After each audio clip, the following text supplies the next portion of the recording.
For more shows like this, visit us at CosmicPotatoNetwork.com. All right, you primitive screwheads, listen up. I am Iron Man. That's a big point. Pizza Dude's got 30 seconds. You are a toy!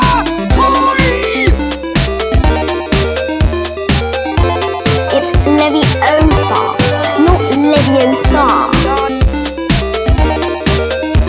Why so serious? You see these flying? We're fighting an army of robots. And I have a bow and arrow. None of this makes sense. And welcome to World War G, episode 284. I'm Troy. Troy is literally one of a kind. He's a goblin or a hobbit or a kobold, which is a type of gremlin. I'm AJ. AJ, what kind of name is AJ? Oh, you race cars? All right. So last week we started a new segment Yes. that we're calling Season's Eatings. Hog the eggnog, don't share a drop. Slam on the turkey breast, get it while it's hot. Don't be rude, close your mouth till it's true. Season's eatings to my people, enjoy your food. Hog the eggnog, don't share a drop. Slam on the turkey breast, get it. So last week we had the maple cream Oreos. Yes. The package has gotten a little lighter over the last week. Okay. I have had a few. It's because they were just sitting here. Might as well. And so for this week, for our limited edition seasonal flavor thing that companies will put out, I decided to go with pumpkin spice Cheerios. All right. Now, I actually have at my place right now, I do have flavored Cheerios. It's the banana nut ones. Okay. I've tried the coconut ones, chocolate, peanut butter. I've kind of whenever I go there, I pick it to the store and get groceries for the week. I might pick up a different flavor. Right. I'm trying to try them all. Okay. But I've not tried this one. So you're going Pokemon with your Cheerios. Basically. Gotta try them all. Yeah. Okay. Well, just smelling it, I'm optimistic. Yes. Because it's not an overwhelming pumpkin spice smell. All right. So I'm going to pour me a little bit here. And what we'll do is we'll kind of have like a King of the Mountain type of a thing. Yeah. So if these are better than the maple cream Oreo, then that'll be on top of the hill. And then next week, we'll see if what we have is better or worse than these. And we'll just kind of go from there. We are also doing it out of 1 out of 10. So Yes. we can kind of keep track of it and see which seasonal food reigns supreme. Yeah. Let me write this down real quick. Pumpkin spice. I can still smell the Cheerios, but it also has a hint of pumpkin spice. Yeah, that's what I'm saying. I'm optimistic about it because the pumpkin spice doesn't seem like it's overwhelming. So just to recap, last week we gave the maple cream Oreo out of a possible 20, if we both went 10. Right. We gave it an 8.5. Yeah, not great for the maple cream. Okay, so let's give these a try. We're going sans milk, no milk. Oh, that's delightful, actually. It really is. That's pretty good. That's not bad at all. Because you just get that hint of pumpkin spice. But unlike a bunch of other stuff we've tried in the past, it's not overwhelming. Right. That's not bad at all. There is a lot of cinnamon. Good. Yeah. Well, definitely cinnamon. Or that all season, whatever it's called. Allspice? Allspice. Or something? It's got a ton of nutmeg in it. Nutmeg. Yeah. Yes. But it's not bad. Like it's pretty good. I would actually pick up a box of these. Yeah, probably. Yeah. Me too. And I'm not a fan of Cheerios, really.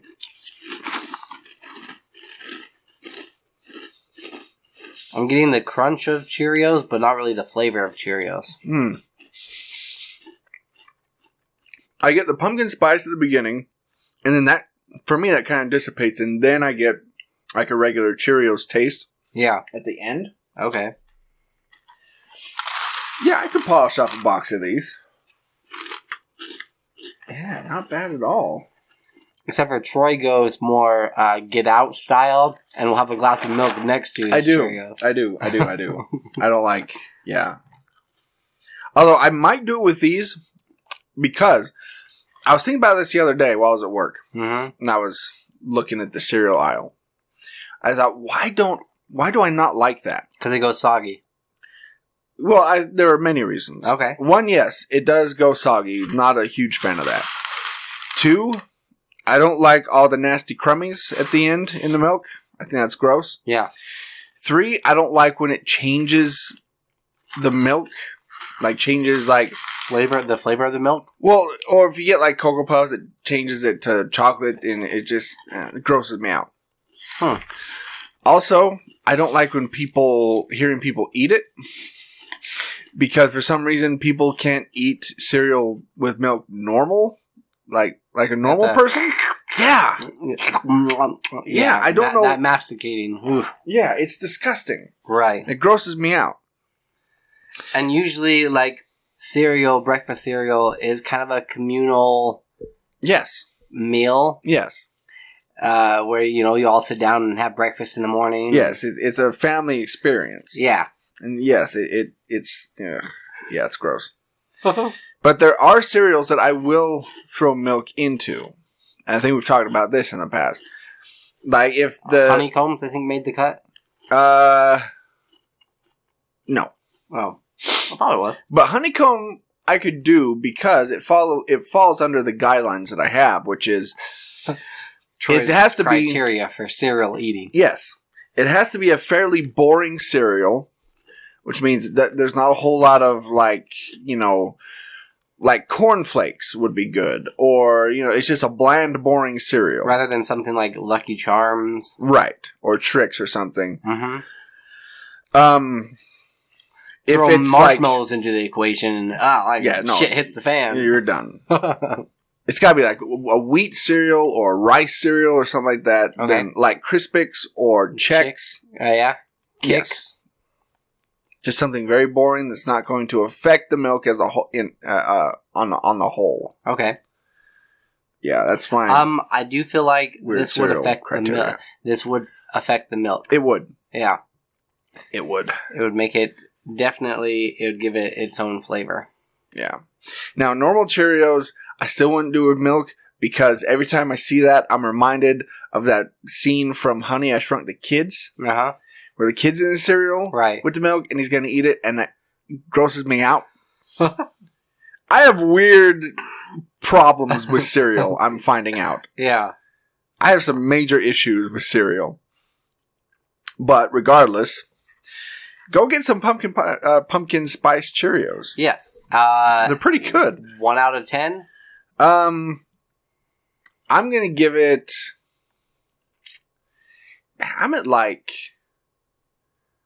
I'm going to give it a 7. No, I'm going to give it a 6.8. No, 7.2. Okay. I'm giving it a 7.2.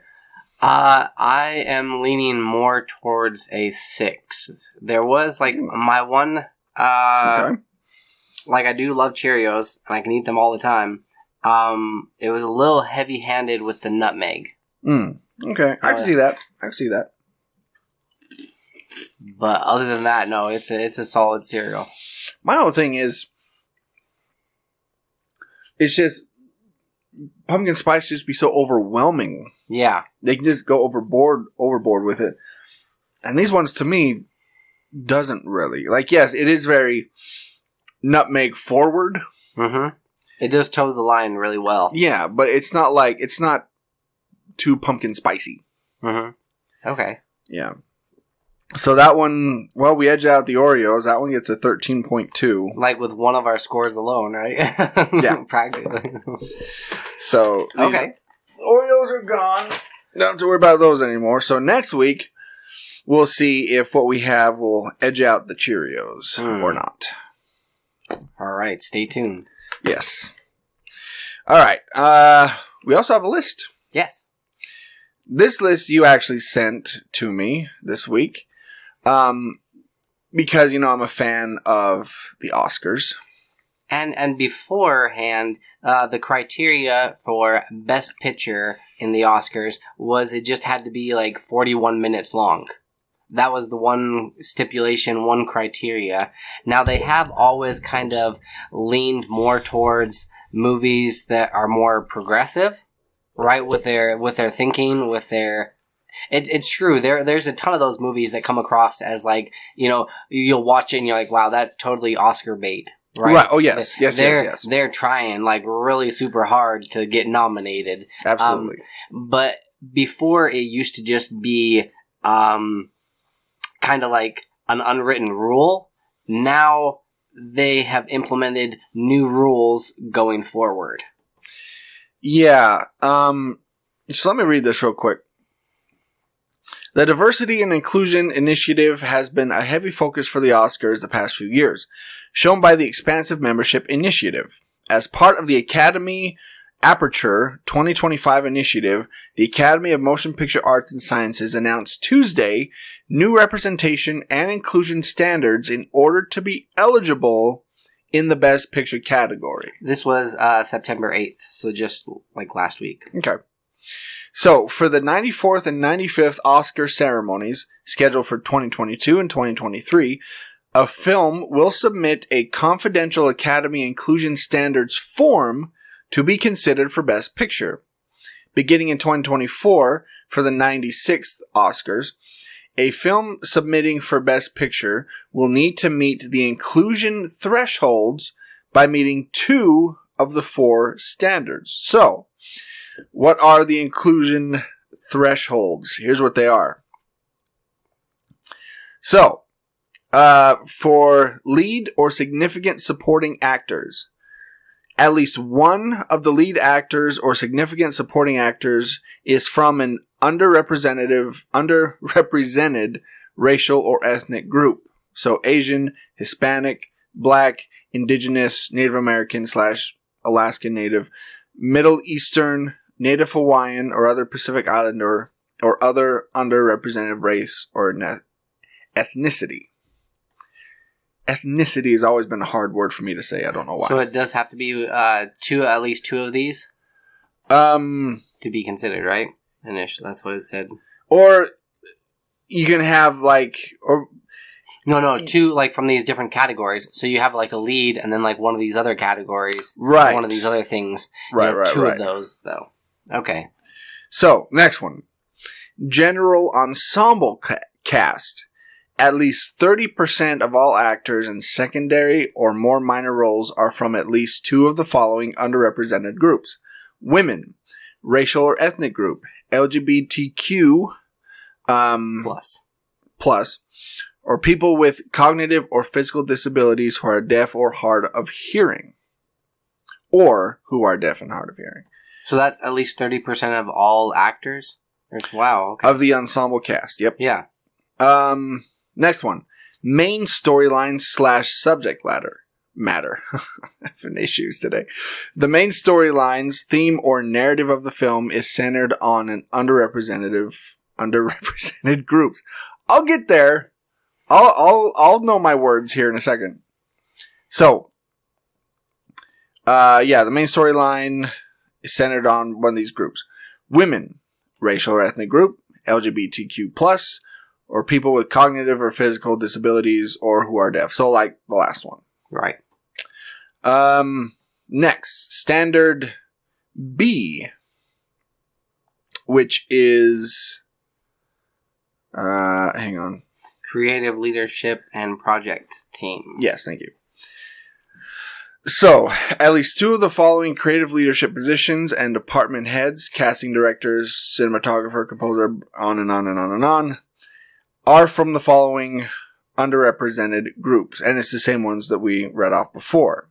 Okay. At least one of those positions must belong to the following underrepresented racial or ethnic group: Hispanic, Asian, Black, Indigenous. The other ones that we mentioned.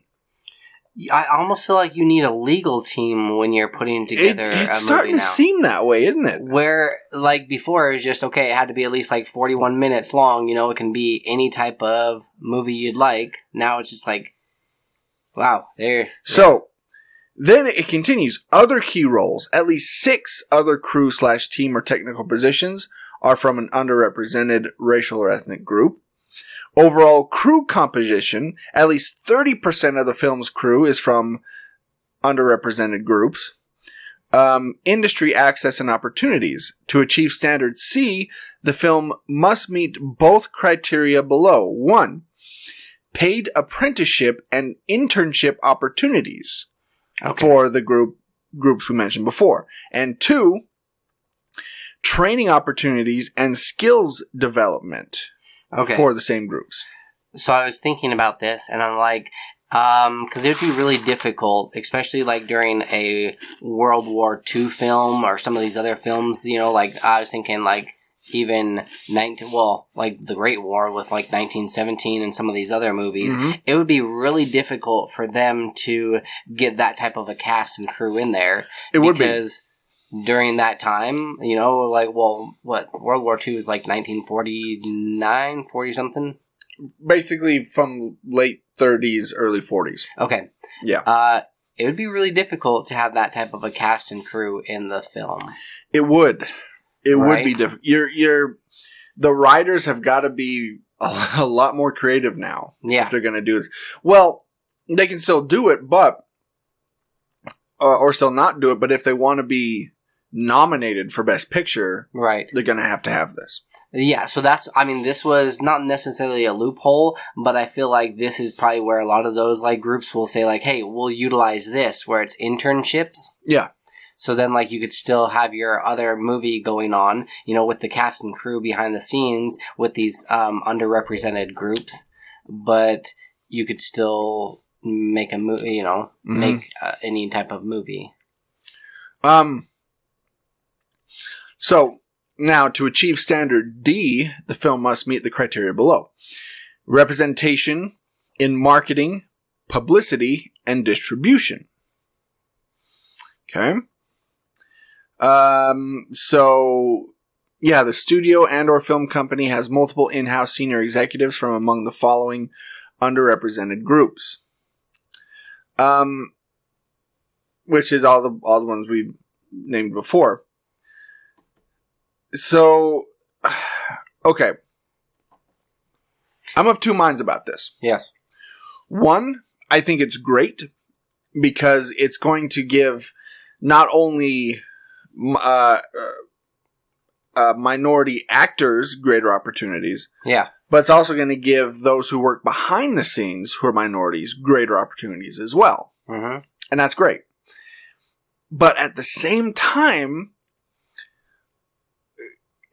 it almost, I can see people being like, oh, they're just pandering. Mm-hmm. You know what I mean? Yeah. Like when you're talking about Oscar bait movies, you can tell when it's an Oscar bait movie. Yeah. This, you're really going to know now. Right. Because they have to meet these requirements. Mm-hmm. So now you're going to get people going, okay, it's an ensemble cast of 10. 3 of those people are in minority groups. And it's set in World War II. They're going for an Oscar. Yeah. Right? Yeah. They're going to submit this film for an Oscar. Oh, absolutely. And so I can see that's going to start happening. Does this also a little bit inhibit creativity? Where it was before, it was just what's the best film, no matter who put it out, what it was about, Yeah. And now it's just like, hey, you have to jump through all the which they're perfectly fine, hoops to have to jump through. Sure. But I also feel like I almost feel like this could be its own category. The best picture, representation picture. or something. I don't know what the name of the category would necessarily be, but I feel like, I don't know. Well, here's my thing.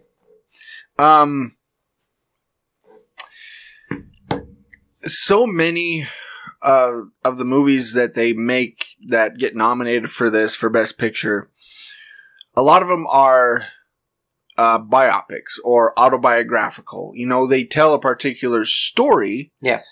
And then that happened in real life and then represent that on film. And a lot of times that gets nominated. Right. Like the film with Andrew Garfield, who it was directed by Mel Gibson. Oh, what was that film called? Hacksaw Ridge. Hacksaw Ridge. Yeah. Yes. Now, it's very possible that they're just in that group, that there just wasn't any minorities in that group. Right. Because that was just the time. Well, will this also give them an opportunity to, like, search out these untold stories? And that's the other thing. Yeah. Absolutely. It could absolutely swing the other way, and all of a sudden you're going to start looking at these other people's stories and these other great moments that maybe have been overlooked. Yes. So, and I will say, like, I do find it a little interesting because it is perhaps they are underrepresented. Oh, for sure. Like, without a doubt, women are definitely underrepresented when it comes to these films. Absolutely. But as far as, like, overall, don't they make up still 51, 56 or something? I don't know. It's like, it's higher than, like, as far as women existing in this world, right? Women outnumber men. They do. Yeah. Yes. Yeah. So is that... I guess they're just going specifically for underrepresented category. Okay. Yeah, and more. Yeah, and going for more, you know, the diverse stories. Diverse, more, minority or LGBT or, you know, whatever it might be. I was thinking about this and, like, looking at some of the past winners. I'm doing that right now. Moonlight, that was, like, absolutely, like, a movie that would have fit this criteria for sure. Yeah, and that's... I also do feel like, what's the movie? Shades of Water? Mm-hmm. Or Shape of Water. Shape of Water. That would have fit because not only did you have, like, a woman as one of the leads, you also had, like, I think it was there was a lesbian in the film as well as, like, monster human bestiality love going on. I don't know. I was just trying to think of, like, see these ones if they actually, like, you know, that underrepresented group of bestiality monster lovers. Yeah. Well, I mean, who isn't who isn't in love with some of these monsters, right? The films, not the actual creatures. I wanted to bone down with the creature from the Black Lagoon for a long time. Yeah, I was just looking at some of the past ones, like Birdman. Yeah. That wouldn't have been... No. That was a great movie, though. Oh, it's great, yeah. Yeah. The Artist? No. Like some of these really old ones definitely would not have. Like French Connection, Unforgiven, The King's Speech, Silence of the Lambs. Like none of these movies would have made it. Right. And so, yeah, it's kind of weird when you think of it that way. Mm-hmm. All these, like, fantastic movies wouldn't have won. I mean, they'd still be a great movie, and they'd still probably be made, right? But they couldn't have submitted it for Best Picture. No. Yeah. And also, the other part of me is like, okay, you remember that story I told when I was playing church basketball? And the people stopped at the end of the court and let me make the basket? Yeah, remember that? Yeah. this kind of feels like that same thing. Mm-hmm. It's like, okay, these haven't been represented, so let's give them now this opportunity. Mm-hmm. Whereas before, like for me, with that story, I would felt much better if the other team was there and, you know, I took the shot and Yeah. And so maybe I don't know. Because, like, you want to tell such a story that you're really passionate about and have it do well. Yeah, and you don't want to win the best picture and think... I feel like there would be, like, an asterisk next to it. Yes, exactly. Right? That's exactly what I was getting to. It's like, okay, am I getting nominated because this movie is good or because I hit all this criteria? Yeah. Yeah. That's very true. Like, for me personally, if I was a filmmaker, I would much rather want my work to be nominated just based on my work. Solely how the actors do, cinematography, everything. Like, It, all the cogs were running, like, Yeah. Full cylinders, everything's going for you.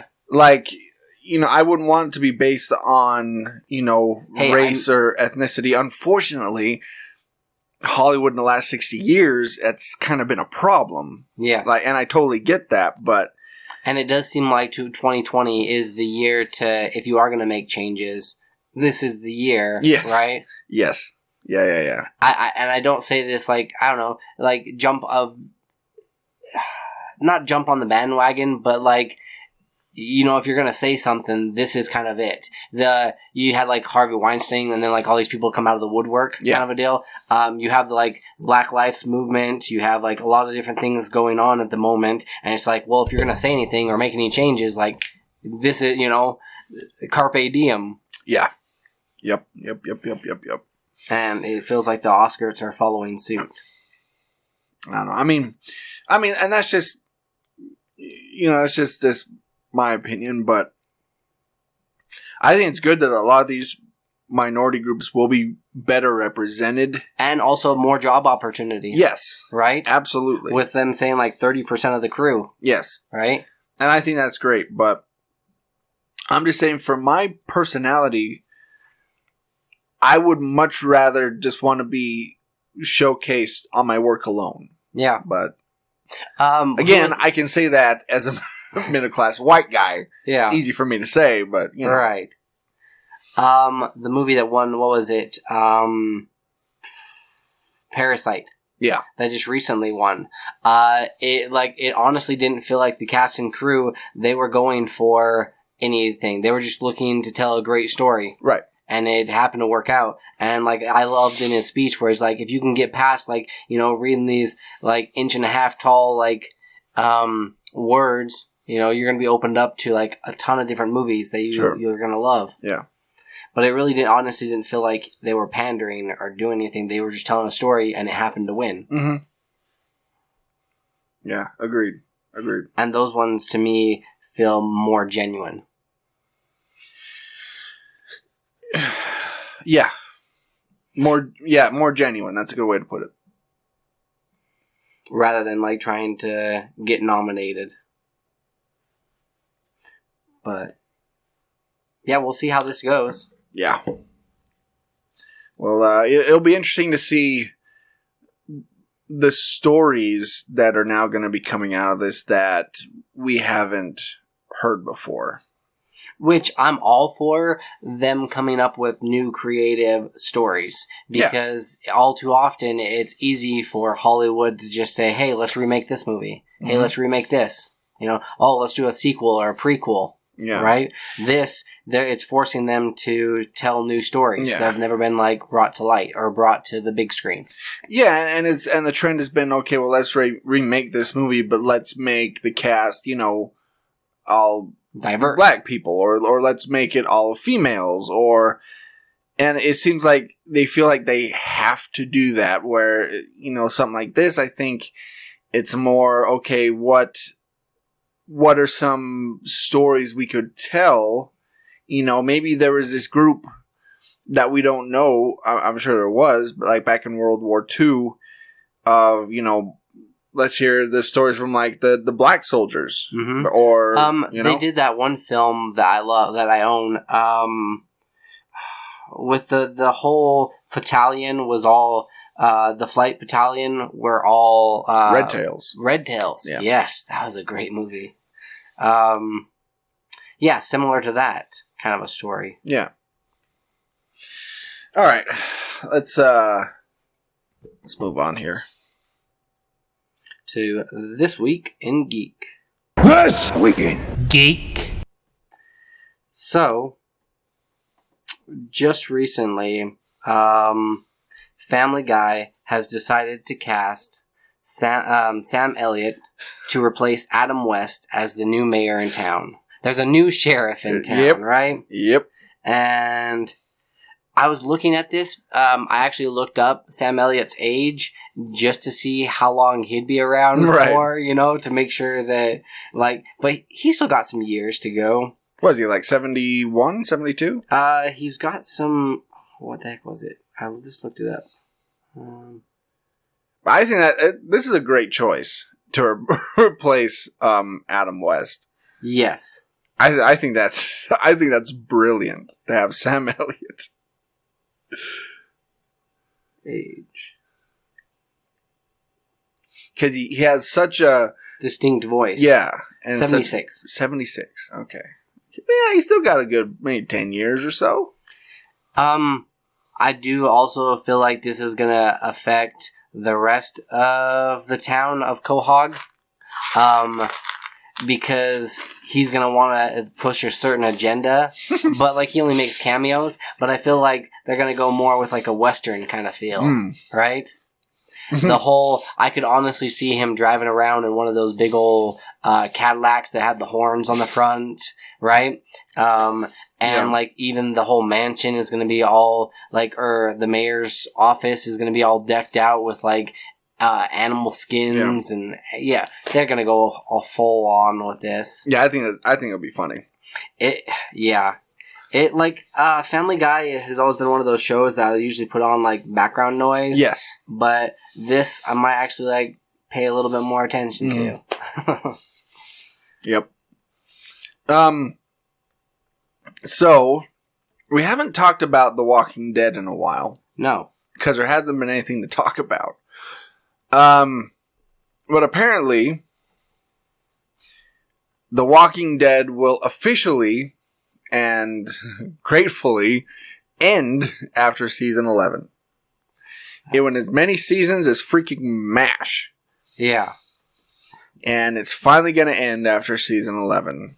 I guess the initial thought was to do 12, but I think with, the pandemic going on and everything, that they're just going to wrap after season 11. Do you feel like this will have a kind of a Game of Thrones-esque feel to it, that they'll make it pretty abrupt, try to tie up loose ends and put a nice bow on it? Probably. Right? And those few fans that are still watching will either love or hate it. Yeah. Yeah. I don't remember the last time I watched The Walking Dead. It's been a few years.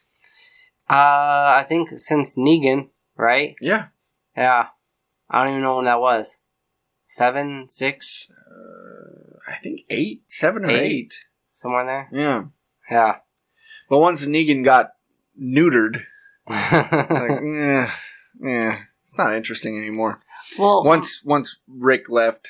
At least in the comics, and my thought was always that this story isn't about Rick Grimes. It's about his son and growing up in a post-apocalyptic, zombie-ridden world. And I always felt like he was going to be their leader, and he was going to, or be some sort of savior to this whole, thing. Nope. Kill him off. Kill him off. Yeah. Do you think? Well, because they are also doing a movie as well, right? Yes. That's in the work. So they don't have to tie up everything. They'll kind of go similar to what they did with Firefly, where they have the show and then they have a movie to kind of put a nice bow on it. Yeah. But this, with Rick Grimes there, it's going to be more of a prequel, right? He didn't die, did he? I'm pretty sure he did. I thought he was in the helicopter. I thought the helicopter, whoever came and got him, and he flew off in the helicopter. I don't know. I haven't watched it. I thought he was still alive. Because I thought it was weird because he still has the daughter, right? She's still alive. Mm-hmm. Yeah. As far as I know. Yeah. And like he just like pieced out. I'm like, well, you still have your daughter there. Whoa, what are you thinking, dude? Okay. This family, man, we all stick together. We're one big family. Yeah. And like, my boy died. Like, well, see ya. Yep. See ya, daughter. Is it even his? I thought it was. I don't know. Again, I'd have to go back and watch the whole thing, and it's just not something I'm willing to do. No, yeah, neither am I. As much as I love zombies, and I'm not even looking forward to, did you see the trailer for the spin-off show of The Walking Dead? No. I'm not going to watch it. It looks boring. I think zombies are done. You think so? Yeah. After season 11, we won't see any zombies in television shows for a couple of years? I don't think so, honestly. Is there a new trend that's picking up? Serial killers? Is that still hot? I'm trying to think of what's going to be the new trend. It's going to be the new thing. Because for a minute, everybody was talking about The Walking Dead. Yeah. Yeah, that was like must-see TV there for a while. I don't know. I want to see Kung Fu movies make a return. Yeah? Yeah. Okay. Drunken Soldier? Yeah. Let's get... Like, what was that show that was briefly on AMC? Badlands? Or Borderlands? Something like that? Mm-hmm. And the main guy was pretty much like this Ronin character wandering through this post-apocalyptic land, basically. But it only lasted like one season. Yeah. And it was really cool. It was a really cool show. I really enjoyed it, but... Yeah. Vampires have already had their run. I'm not 100% sure. What about the Mummies? Is the Mummy due for a return? Well, is that still too close to, like, a zombie? Yeah, maybe. Right? Yeah, you're probably right. What about werewolves? Maybe werewolves can... Well, no, because that had Twilight, too. It's got the Twilight stink on it. Although, they just recently came out with a new book for Twilight. Oh, that's right. Pomegranate one. Told from Edward's perspective. Ugh. Apparently it's a lot darker, and there are a lot of fans of it. So that was basically Stephanie Meyer looking at what J.K. Rowling did with Fantastic Beasts. Mm-hmm. She's like, "Oh, I could do that." I've been working on this for years. I've always had this idea. Yeah, I'm sure you have. I'm sure you have, Stephanie. And I hate that I know that the author's name is Stephanie Meyer. I hate that. Yeah. But I do. I know. Have you seen all the movies too? No. Okay. Mercifully, I have not. I've seen the first one. Man, I have seen them all. But really? It's not what... You were at least on dates, right? Yeah. Okay. Yeah. You can be forgiven with my for that. ex and dates. And her little sister was like really big into it. So much so that I actually went to the wedding party at Walmart. Remember back in the day with like Harry Potter, when those books would come out, they would have like those huge midnight releases. Yeah, I went to one of my religious walkabouts. Yeah. Okay. So, and you picked up the book too? Yeah. That's legit. Yep. The good book. Book number 6. Okay. Ooh, Half-Blood Prince. Yeah. That is awesome. Well, yeah, I went to one of those, like the red wedding kind of parties that they had there for Jacob and Edward. Or, I don't know. No. Should have been. I mean, what's her name? I don't even know. Bella. And I hate that I know that too. Yeah, it's Edward and Bella. Oh, I'm sure there's some fan fiction out there about Jacob and Edward. I guarantee you there is. Oh, for sure. What would it be called? Fangs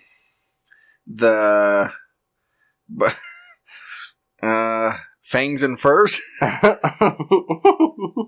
don't know. Hanging Fang? Yeah. Okay. Banging fur? I don't know. Hanging Fang. No, I couldn't think of one. Dang. Well, I can make myself laugh. Hanging Fang. Hanging Fang. That's what laying Fang. Laying Fang. That's a good one. Yeah. Okay. Yeah. You gotta go lay some Fang. So, Supernatural is looking to wrap up as well, and Jensen Ackles, he's been like way popular as of late. Yeah, he's been in the news a few times. Yeah. He played Dean Winchester on Supernatural. Will be taking home his Impala after filming since 2005. This doesn't happen very often, right? No, it doesn't. Typically, these iconic vehicles are kept and they're taken around to like different Comic-Con conventions, and they're like for fans to be able to sit in. But it typically doesn't happen that like a lead actor gets to take home this iconic vehicle or a iconic vehicle. It's rare that they get to take home anything. Yeah. It would like honestly be like Christian Bale. He gets to take the Batmobile, right? Or Michael J. Fox gets to take the DeLorean. Yeah. Oh, no one wanted that car as a piece of crap. But I still would take it. I would totally take it. I mean, I tell you, it'd be fun to have, but the DeLorean is a Bill Murray. Crappy car. He gets the What's the? Dan Aykroyd has it. Does he really? He does. Okay. Because Dan Aykroyd could do it because he's the one who created the whole thing. That's true. So it's literally his car. Yeah. Yeah. Yeah, Dan Aykroyd has it. Okay. But this doesn't happen very often, right? No, it doesn't. It'll be kind of interesting whether he will actually showcase it, just keep it in his house, in his garage, or if he'd actually let people take pictures with it. I'd let people take pictures. I'd give it to somebody, go take this on tour around, Yeah. hit the con circuit. That's what I'd do. $10 a pop. Yeah. Make a little money. Heck yeah. But no, because I've been kind of researching movie props. Yeah. You almost pulled the trigger on something? I did. Okay. Yesterday, but it was going to ship from the UK, and the whole thing would be over like $100 and something bucks. Like shipping itself would be like $50 something bucks. Wow. But yeah, I was so close. What was it? I was going to get 3 screen-used arrows from the Robin Hood movie with Russell Crowe. Okay. One from The Last of the Mohicans. Yeah. And then one from... Robin Hood Men in Tights. No, it was something else. Braveheart. Dang, what was it? No, it wasn't Braveheart. Dang, what was it? I can't remember. But what was cool was one of the arrows, I think it was from Robin Hood, was a special effects arrow. Yeah. And what it had is at the top, by the arrowhead, had this little carved out piece with like foil or metal around it. And you would use that to light it on fire. Oh. So you could shoot the flaming arrow. Yeah. Right? And apparently the arrow was still kind of scorched in a few spots because it was set on fire and shot. Yeah. Yeah. So it made the movie. Yeah. Yeah. Like, I was so... If they were shipped from the US, I totally would have bought them. Yeah. But they were coming from the UK and it was just too much. Dang. Yeah. But I am going to have movie props. I will. I'm going to buy them. Okay. So Chris Hemsworth has confirmed that Thor, Love and Thunder won't be his last MCU appearance. So we know Robert Downey Jr. is out. We know Chris Evans is out. So anybody else? Ruffalo? No, he hasn't said anything. He hasn't said whether he's still in or out. Same with Hawkeye. Okay. Jeremy Renner, he hasn't said that either. Black Widow? Scarlet? See, that's going to be interesting. If this is her last run? Well, if they do keep her in, it's just going to be all prequel stuff, right? Yeah. So I honestly feel like after this movie, that could be her last as well. Yeah. I mean, that would make sense. What I think they'll do with Black Widow, they're setting up for that blonde chick to take over as Black Widow. That's what I think. Oh, yeah. I think Scarlet will retire, and then that blonde chick, whoever's in there, she'll take over as Black Widow. Because in the comics, that's what happened. Yeah. There are two Black Widows. One redhead that we all know and love, and then the blonde one. Mm-hmm. So if they did that, then it'd be an easy segue to bring her into other movies. Right. She could be the new Black Widow. She's just been out on missions this whole entire time. Or kind of decided to take over after her quote-unquote sister's death. Yeah. In Endgame. Very true. Spoilers. But who hasn't seen that? Right. Come on. Made like so much money. Made like $15 billion. Anyway, he was asked about this. He asked if he was going to retire. And he said, "Are you crazy? I'm not going into any retirement period. Thor is way too young for that. I'm only 1,500 years old. It is definitely not a film that I say goodbye to, to this brand. At least I hope so." Okay. So he says, like, "No, I'm not done. Yeah. I still got a lot of Thor left in me."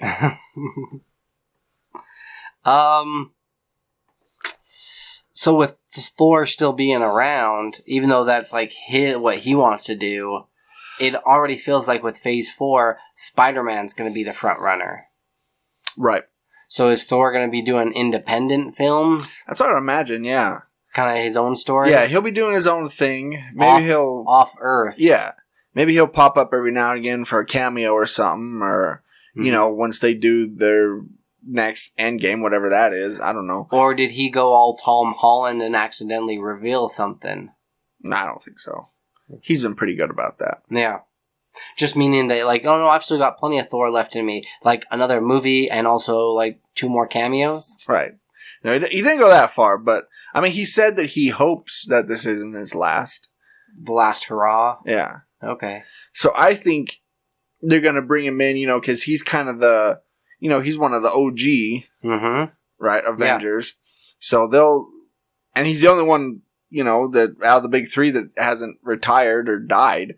So, yeah, you know, it would make sense to keep him around. But isn't he already passing on the mantle to somebody else? Yeah, to Jane Foster becomes Thor.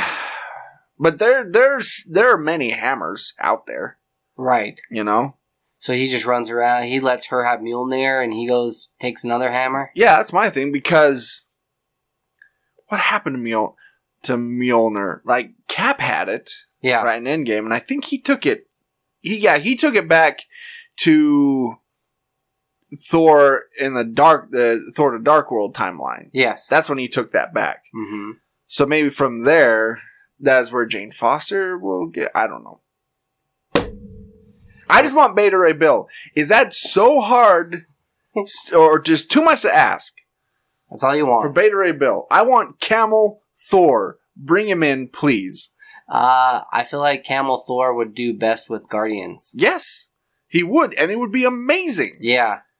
He could totally make it work there. That would be so cool. Him and Groot teaming up. Who could he be voiced by? Who would be a good one for him?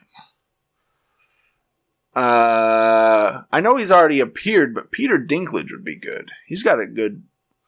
You need kind of a lower voice. Ooh! The black dude who voiced Goliath in Gargoyles. I forgot his name. Yeah. That would be a great voice for Beta that'd be Ray a fantastic voice, yeah. Yeah. Huh. That'd be awesome. It wouldn't look too campy, would it? Well, I mean... You would think that a raccoon walking upright and running around would be campy, but they made that work. It's true. If they give it to James Gunn, he'll make it work. Yeah. He'll make it work. What if they introduce Beta Ray Bill in this whole next movie? I would stand up and I would cheer. I've been waiting for so long, since 2008 with the first Iron Man, for Beta Ray Bill to appear. Yeah. And the only thing we've seen of him, yes, we've seen Stormbreaker, which is his hammer, which is the hammer that Thor had in Endgame. Yes. And in what was the last Thor movie called? Thor 3? Dark? No, you had Thor, Thor the Dark World, and Thor... Ragnarok. Ragnarok, yes. In Ragnarok, when you first see, like, the city he goes to where Jeff Goldblum is at, where all the gladiators are, mm-hmm. you see a statue of Beta Ray Bill's head on the building. Okay. It is there, so he does exist in the MCU somewhere. Mm-hmm. Huh. And he was probably what's his face's champion for a while. Yeah. Speaking of celebrities that are kind of throwing their weight around, Tom Holland reportedly wants John Bertfall to his Punisher to be in an upcoming Spider-Man movie. That makes sense. They're buddies. Yeah. Yeah. They actually auditioned for the roles at the same time. Like they put in their audition tapes, like they filmed something together and put that as their audition tape. Really? Yeah. Okay. Yeah, so they're have they already been in any films together? I don't think so. There's a new one that's coming out to Netflix, like that looks fantastic with Tom Holland in it.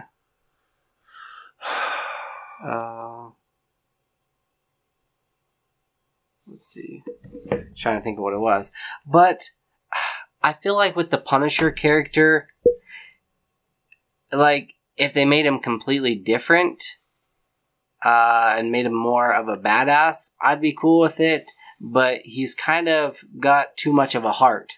Yeah, I want Punisher going around punishing people. Yes, enacting justice and vengeance on people. Mm-hmm. I want him going around mowing people down. Not mowing the lawn. Yes. And that's what or being all sad and mopey in a bunker with some dude. Mm-hmm. Because then it just seems like he's got too much PTSD. Yeah. And he's not really going about anything. So I want the Punisher from the first season. Yes. Right? Yes.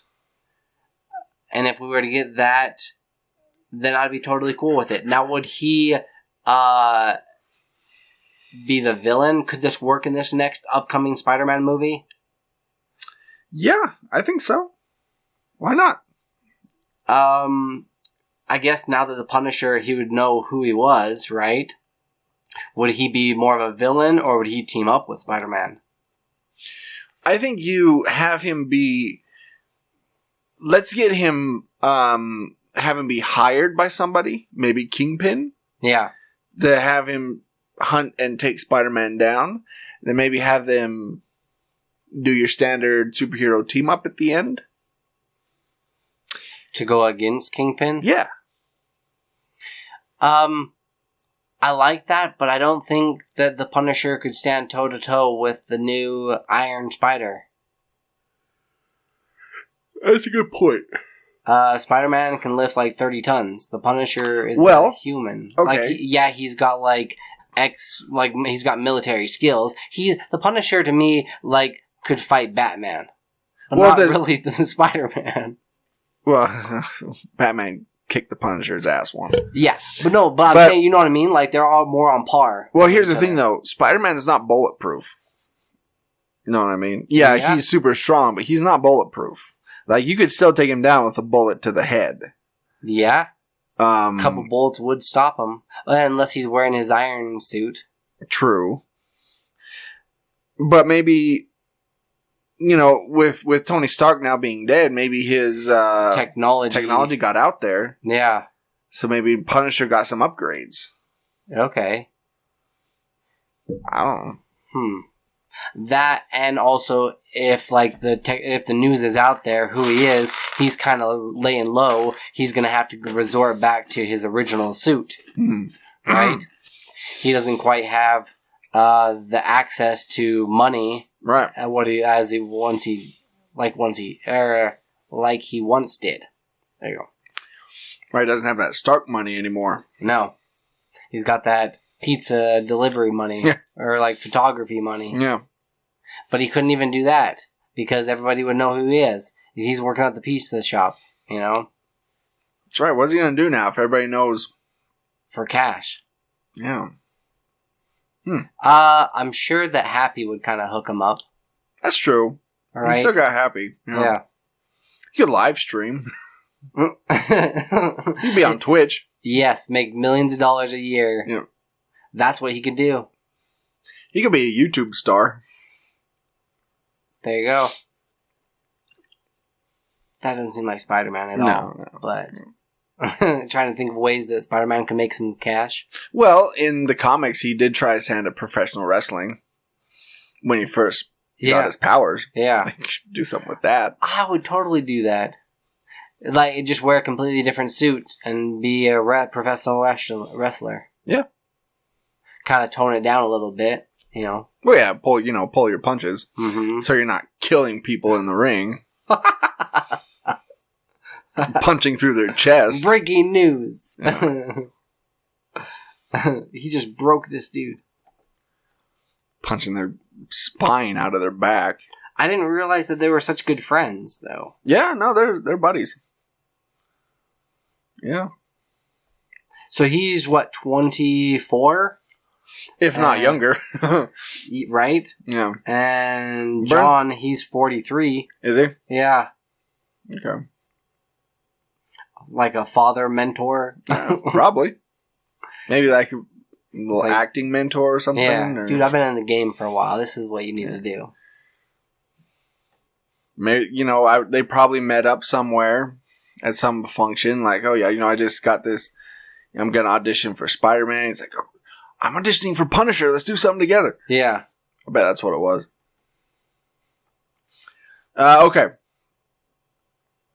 So, this story kind of broke my brain a little bit. Everybody knows Fortnite. Oh, hold up.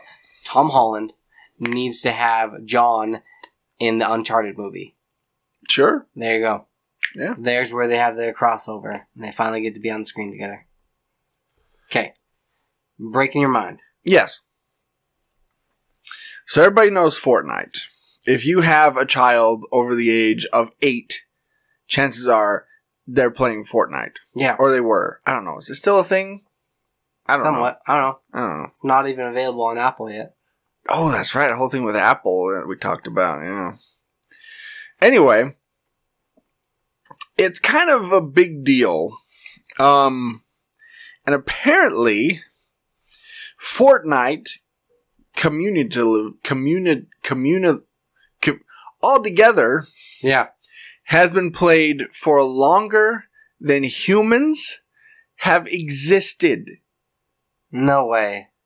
Try to wrap your brain around that. What? So, okay. With people logging in so many hours? Mm-hmm. So, according to research carried out by UK retailer Game, the absurdly popular multiplayer title has been played for a cumulative, that's what I was looking for, total of 3... Is that trillion? No, that's billion. 3,802,500,000 days since it launched back in 2017. To put that ridiculous figure into clear perspective, it means in just 3 short years, gamers in their millions have racked up 10,417,808 years of combined playtime. For the sake of comparison, modern humans have been loitering around planet Earth for a measly 6 million years. Wow. Making the former number all the more jaw-dropping, if not outright mind-blowing. Wow. That is insane. And what's weird is I thought that I'd logged in. You know, I've heard stories about other people that like, oh yeah, I've logged in at least a year playing WoW. You know, entire year. Like they look at like how many hours they put into it, and it equals up to a year. Dude, like I thought I was bad when I had like 30 days on playing like The Last of Us multiplayer. Yeah, it's funny you should mention that. Yeah.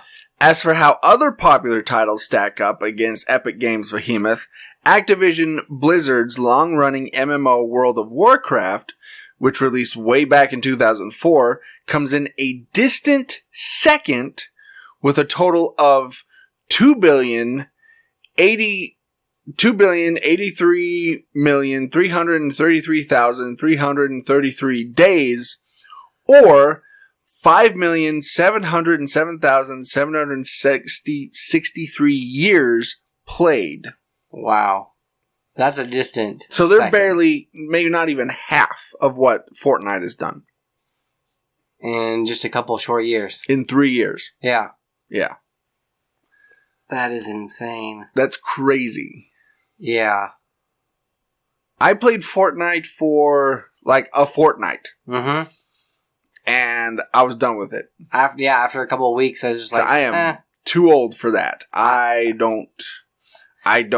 See, I didn't mind the whole arena, and I didn't mind it all. Too old. I don't. The only thing I didn't like about it is the building aspect. Yes. Like, with the arena. Yeah. Like just have an arena. Yeah, like PUBG. Apex, go Apex style. Yeah, PUBG, I'm good. Mm-hmm. Because you're just running around, you got buildings, you got cars, you go around, you're shooting. Fine. The whole building of the forts? Right. I couldn't do it. Initially, it was supposed to be like, and I thought it was going to be a cool concept because you'd build up a fort and have waves of creatures coming at you. Yeah. And attacking. And they went completely different direction with it. And I've seen people, like these kids that can build up forts like... Yeah. This yeah. Like I've got what like... in the world? I've maybe got like this little shack built by the time they've already built a castle. Yeah. I'm like, son of a bitch. Like... So, okay, I got 4 walls in the ceiling. All right. They got the wall from Game of Thrones. And to be like built. Shooting while building. Yes. That blows my mind. Oh my gosh. I don't get it. No. I'm not that talented. I'm not that coordinated. Nope. Perhaps it'd be a little bit like, because it is cross-platform, so it'd be a little bit easier to do on a computer. Maybe it would. Laptop. Yeah, maybe it would. I don't know. But that's insane. Yeah. That's so weird to think about. Longer than humans existed. They've logged in more hours. So Fortnite has been on a screen being played longer than humans have existed. Wow. Yeah. That's like when they do those things where they say, if you were to stack humans side by side, we could go to the moon and back, like those kind of things that are just insane to me. Yeah. But I can't, man. That's impressive, Fortnite. Yeah, that's crazy. It was just like lightning in a pan that took off. Mm-hmm. I know there's still people still playing it. Sure, yeah. But yeah, I don't think it's as big as it used to be. No, definitely not. Like they just did this downloadable thing where you can have like Marvel characters in there now. Mm-hmm. And to me, that just reeks of we need more people downloading this. Yeah. Yeah. Like when they started throwing in John Wick and like different skins that you can have on. Yeah. It's you get the Infinity Gauntlet. Mm-hmm. Yeah. Speaking of which, I've heard decent reviews. Like one of my friends really likes that Marvel game, and everybody else that I've talked to, they're just like, nah. Okay. It's okay. I sat and watched a playthrough on YouTube. Yeah. And I gotta say, it looks okay. Yeah. It looked all like on the same caliber. Do you remember on the PS3 and PS4, they released that DC Universe? Yeah. Where you could play as a character and you had a mentor and you'd run around and do missions. It seems on that level. Yeah, it's like the mission itself, the storyline itself, like it's all right. Like I wanted more of like an Arkham City. Yes. With the Avengers. Mm-hmm. Like open more world. Yeah, open go world. around, explore. Yeah. Mm-hmm. But you don't really get that. You get like pretty linear story. Yeah, and this path that you have to follow, and you can't really. It seemed more deviate. Yeah, it seemed way similar to like the Marvel's Lego game. Yeah. Right. Yeah. Where you just got this like set story, and you just have to see it through. Yeah. Rather than just being like, get together with your friends and take on waves and waves of creatures, or like, oh no, like this like portal just opened up and there's like thousands of aliens coming in. You know, I wanted stuff like that. See, that would be cool. So like, say there's a point in the game where that does happen. Like you have the option to literally text your friends. Yeah. Say, hey, log on and help me with this. Mm-hmm. So they could literally get onto the game, grab their hero, and come help you. Yeah. So you Avengers assemble. Yes, exactly. Text your friends that. I still would probably play as Iron Man, I think, or like Captain America would be kind of cool. Now the way it didn't seem like Iron Man could like fly forever. He had like a limited amount. Well, that's pretty standard. But that seems stupid to me. It is stupid. I'm like, I just want him to be able to fly around wherever he wants. Yeah. That's always been standard with a character that can fly. Like, you only have a certain amount and then you fall. Like, they did that with Superman. Like, that doesn't make any sense. No. When can he just, like, stop flying? Like, like he doesn't run out of flying juice. Like, he doesn't have rockets. He's or not like Gummy Bear. Yeah. He's not, you know. He has to drink some more gummy berry juice or whatever. Yeah. Anyway. Let's move on to our Revs and Recs. Just a couple of weeks ago, they released a DC animated movie, the newest installment, Deathstroke, Knights and Dragons, the movie. This one, it basically focuses on Deathstroke and him trying to save his family and bring them back from this all-powerful kind of underground group called the Hive, who is led by this character named the Jackal, but he might not always be in control. Right off the bat, the Jackal takes Deathstroke's son, so it becomes personal, and he goes after him. This one is definitely rated R for a reason. It doesn't shy away from violence and swordplay. Well, it is Deathstroke. Yeah. Yeah. But they gave him a different origin story, and like it seemed kind of interesting. This one, he was a soldier with his wife, and he decided to get these injections into him, similar to like Captain America, but it seemed like it didn't work. So they disbanded the whole program and said, well, this was a complete failure. But a little while later, he actually gets these abilities, right? These abilities of super strength. He's also able to regenerate, similar to Wolverine, which I thought was kind of interesting. Mm-hmm. But he had to like pull out some of these bullets, and then the skin would kind of heal over. He'd still have these scars across his chest, but the way they did it in Teen Titans is they actually had him go in the Lazarus pit, and that's where he kind of got his abilities from. So this was a different take on it, but the story overall was pretty decent. There were some pretty big plot twists and turns that I wasn't expecting, that I'm like, okay, this just got way more interesting.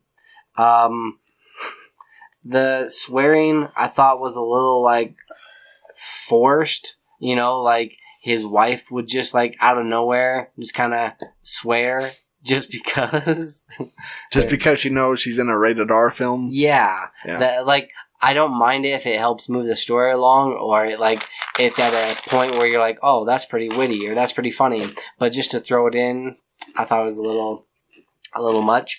I did love Deathstrokes and even the Jackal. Their costumes and the animation style was fantastic. Like, he was doing some crazy over the top like stuff that can only be done in an animated movie. Yeah. They did make him way more empathetic and kind of older. He seems like almost like an old man Logan, where he's not as strong as he once was. Mm-hmm. But he's still in the game. But yeah, out of 5 bombs, because he uses those like constantly. Whenever he leaves something, like he'll leave a mission and there's still bodies laying around, he'll throw a couple of bombs behind his shoulder to, like, you know, cover up anything. So out of 5 bombs, I'm saying at about 2.5 with this one. It was a pretty solid film. Worth checking out if you like the animated movies, especially the DC ones. DC is so much better when it comes to telling stories in animated form. Yes, they are. And this does the exact same. All right. Awesome. Oh, so really quickly though, some of the voice casts that you might recognize. You've got Sasha Alexandria, but you'd probably recognize Michael Chiklis? Yes, Chiklis, thank you. Who played in he was in Fantastic Four. Wasn't he also in Breaking Bad as the brother-in-law? No, although they do look very similar. That was a different dude. It also had Colin Salmon in it as well. But he's been like in a ton of different stuff. You'd probably recognize these guys. Oh, did you have it pulled up as well? Yeah. Let's see here. Those were probably the big stars that I recognized. Yeah, Michael Chiklis, Sasha Alexander, Asher Bishop. Colin was in Arrow as well as some of the James Bond movies and Resident Evil movies. Colin. Punisher, Warzone. Oh, okay. Yeah, I think I recognize some of the names.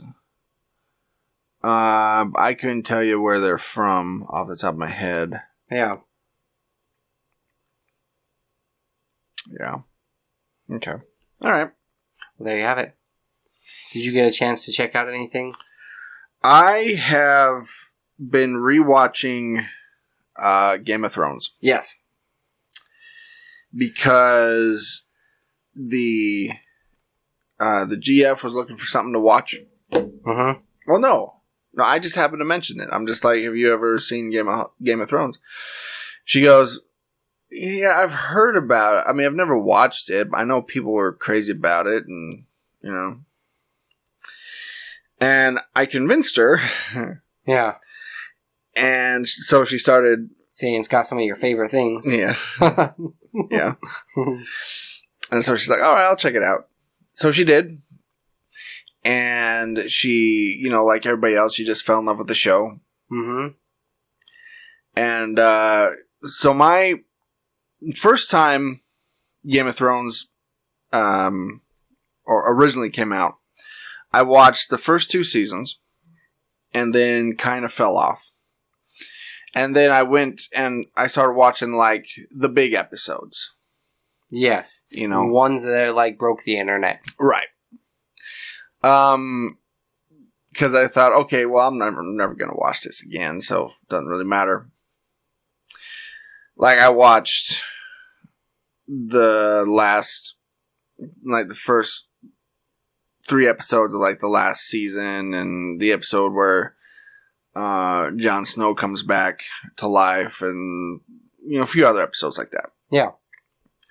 But this time I watched it all the way through. Episode 1 to episode whatever it was. And, man, it's really good. Yeah. Yeah, surprise, surprise. Uh-huh. There was a lot of hype for it for a reason. Yeah. Like, I binge watched easily like a whole season. Yeah. Just like a night I had off. I just put it on and just let it go. You get so invested with some of these characters. You do. Yeah. And you just get pulled into this world and into the politics behind it all. Yeah. Top 2 favorite characters and least favorite, or like hated character. Who did you hate the most? There's a lot of people to hate in this show. Yes. Who did you hate the most? Right. Or top 2 hated people. Top 2 favorites and top 2 hated is easy. Yeah. Joffrey. That little bitch. And Ramsay Bolton. Ooh, yeah. Okay, that's a good choice. Like, those 2 were psychos. You didn't think Ramsay had any redemption to him at all? Ramsay? No. Yeah. No, he was just creepy. Yeah. You're not thinking about Theon, are you? No. Okay. No. Like, not Ramsay. Ramsay was an awful human being. Right. I was glad to see him die. Yeah, me too. Joffrey with the blood to the face. I was just like, oh, hell yeah. I was glad to see that happen. Like, especially after like all the stuff that he did to his bride. Yeah. Right? I was like, man, that's some jacked up stuff there, dude. Like, he's got some mommy issues for sure. Yeah. But that's what's so great about it is he might have gotten so much hate, but he did such a fantastic job with the character. He did. Right? Like, when you like, most memorable characters, he's definitely a memorable character, but it's because you hate him so much. And I saw interviews with him, Jack Gleason is the actor's name, and the guy who plays Ramsay Bolton, and they're just normal dudes. Yeah. You know, and it's weird to see them just be like, oh, they're just normal, nice guys. Yeah. Because we've not really seen them in anything else, right? But my favorite character in the show is Tyrion. Oh, hands down. Yeah. For sure. I love Tyrion. I loved his whole arc. The only thing that I kind of like was a little disappointed in with his arc is the boat ride. Okay. That whole journey. With Sir Jorah Mormont. Mm-hmm. Yeah, that was a little lackluster, and I also thought that he was kind of feeling bad for himself, so he just like got drunk. Well, yeah, I mean, he did just, kill his dad, and it's understandable why he's going through that, but I feel like, I don't know. Like, he was doing pretty well, he was doing pretty well, and then that happened, and went down for a while. Yeah, which I actually loved, and I thought it was really poetic that, like, he killed his dad on the throne. Yeah. Like, ooh, clever. Yeah. I like that, guys. Yeah, he was my favorite character. And then your second favorite? Probably Arya. Okay. I really like Arya. Mm-hmm. Because she's just such a little badass. And I just with love Needle? it. Yeah. And I love that she could go toe-to-toe with Brienne as far as sword fighting goes. Mm-hmm.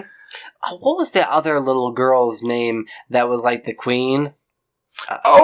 She was awesome. Yes. Yeah. Lyanna Mormont. Yes. Oh, the GF and I love her. She is great, dude. Like, she was, like, fantastic in it. Yeah, she is the HBIC. Yeah. Yeah. She was great. Yeah. I wasn't too big of a fan of the whole mini-face god stuff with Arya. That little arc. I think that went on a bit too long. It did. Yeah. Yep. Yeah, you're right. And it made absolutely no sense. It really didn't. No, it didn't. And, like, her running around the town. Yeah, and not a whole lot of payoff. No. For what it was, for what they were building there. They just kind of, I was waiting for her to, like, change faces with somebody else. Yeah. Right? I mean, she did that. We saw her do that at the beginning of season 7, where she killed, Walder Frey. Yes. And kind of took his face and then killed the rest of the people who were responsible for, the Red Wedding. But that was other than that. Yeah. Yeah. And I think maybe she was a little girl for that pedophile guard. Yeah.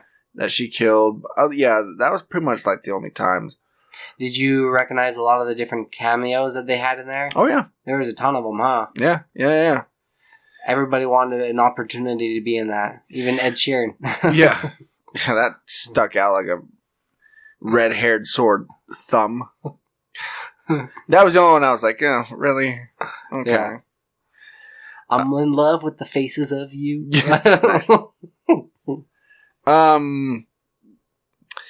I want to talk about the last season, but I'm not going to because I know the GF listens to every episode, and she's just starting season 8. Oh, okay. So yeah. I won't say anything. Mm. I'm trying to think. Oh, there was a lot of Harry Potter crossover with the cast. Yeah. A lot. Yeah, a lot. I thought that was kind of interesting. I was also really impressed overall with the overall look of the show. Yeah. Because in later seasons, they had to do a lot more with the dragons. It was CG, and the production looked really good. It did. Yeah. Yeah. Cinematography, like even the soundtrack and stuff. Yeah. Was fantastic. Yeah. It did seem like they were able to travel a hell of a lot faster than the walkers, though. The walking, Which I just thought those zombies, walkers, whatever you want to call them, they can run. Those White Walkers can run, yeah. Yeah. Like, why didn't they just do that? Yeah. What are they going to run out of, juice? Yeah. They could have just sprinted and been there in a couple of days. Yep. Because they were just about as fast as horses. Yeah. When you first get that whole battle with them, I'm like, man, this is going to be a threat. And yeah. Careful. Yeah, I know.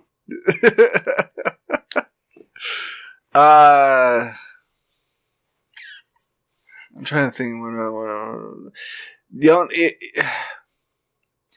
It helped that I was watching along with the GF because when we first started dating, I told her that, I like to go see movies and stuff. And she goes, oh, you may not want to see movies with me because I tend to ask a lot of questions because it's hard for me to keep track of what's going on. Yeah. I was like, oh, that's fine. And so that's what I've been doing with Game of Thrones, is especially because there's 150 characters. Right. So, she'll be texting me like, okay, now who is this guy and who is this? And oh yeah, this was this person from here. And it also probably helps that now you're going through and listening to all the books as well. Yeah, I started that after I finished the series. Okay. I just started on book 1. Fire and Ice. Mm-hmm. And, yeah, that's been fun. Although you were saying that the voices are completely different. Yeah. The book was written back in 93, I believe. The first one. And the audiobook was recorded back in 2003. So the show wasn't even on the air yet. Right. And so, you hear this guy doing these voices of Jon Snow and Tyrion and Jaime Lannister and Cersei and stuff. Mm-hmm. And doesn't sound like him at all. Doesn't sound, yeah. It's like, that doesn't sound like Peter Dinklage. They should go back and have the cast. Second time I've mentioned Peter Dinklage in this episode. But yeah, go back and have the cast re-recorded. That'd be cool. Be way cool. Yeah. So overall, if I'm giving it 5, oh geez, what do I pick? Right. Glasses of wine. Yeah. Huh? Yeah. Dragon eggs. Dragon egg. Yeah, let's go with that. Yeah, let's go with that.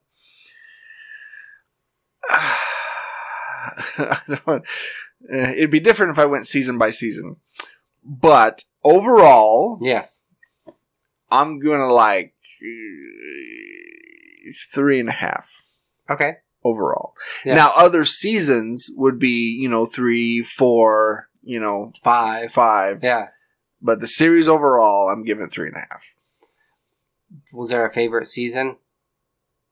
Season 6 was really good. Yeah. I really liked Season 6.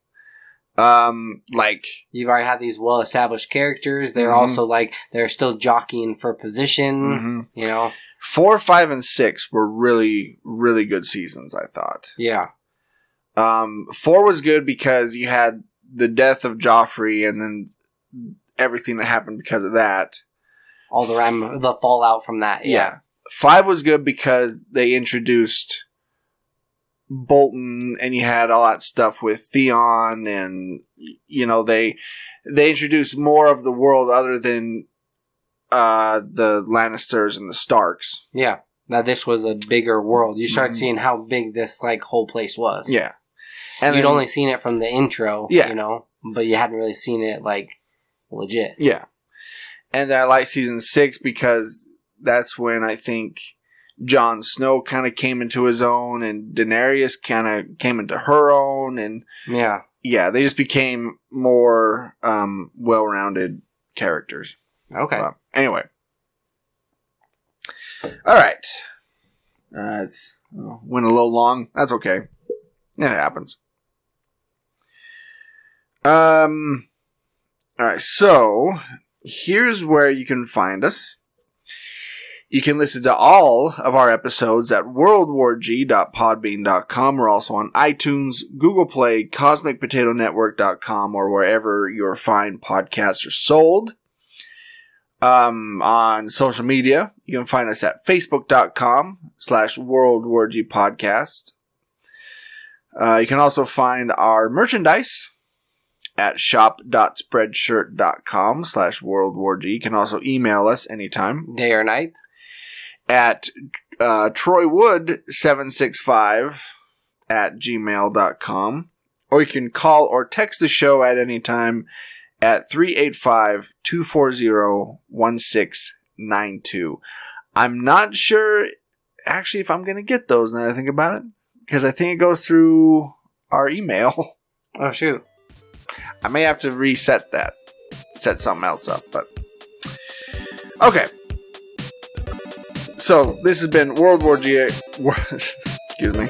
World War G, episode 284. That has been AJ. That has been Troy. Stay geeky, my friends. Wear a mask. Wash your hands. Don't be a racist dick.